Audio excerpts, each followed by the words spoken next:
समजा तुम्ही लग्नाच्या दागिने विकताय आणि तुमची जाहिरात एका 20 वर्षाच्या मुलाला दाखवली जाते. तर तुमची विक्री होईल का? या केसमध्ये अजिबात नाही. कारण तुमचं प्रॉडक्ट कितीही चांगलं असलं तरी ते योग्य माणसापर्यंत पोहोचणं गरजेचं असतं. तर मार्केटिंगमध्ये याच योग्य माणसाला बायर्स पर्सोना या तुमच्या आदर्श ग्राहकाचं चित्र असं आपण म्हणतो. मग आदर्श ग्राहक कसा शोधायचा? मग त्याचे काही फॅक्टर्स आहेत. सो पहिल्यांदा ग्राहक पर्सोना किंवा बायर्स पर्सोना म्हणजे काय? तर सोप्या भाषेत म्हणायचं म्हटलं तर तुमचा प्रॉडक्ट जो ग्राहक आनंदाने विकत घेतो. त्याला तुमच्या किमतीबद्दल तक्रार नसते किंवा तुमच्या बाकीच्या गोष्टींबद्दल तक्रार नसते आणि तो पुन्हा-पुन्हा रिपीट पर्चेस करतो. मग अशा ग्राहकाचा, अशा व्यक्तीचं वय, शिक्षण, त्याच्या आवडी-निवडी, गरजा ह्या सगळ्याचा एकत्रित अभ्यास करायचा म्हणजे बायर्स पर्सोना.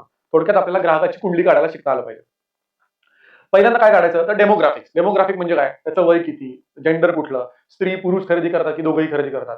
वय 18, 30, 35, 50 हे सगळं. लोकेशन, शहरी विभाग तुमचा जास्त प्रॉमिनंट क्लायंट आहे की ग्रामीण विभाग? उत्पन्न अगदी 10,000 कमावणारा, 20,000 कमावणारा की 2,00,000 कमावणारा?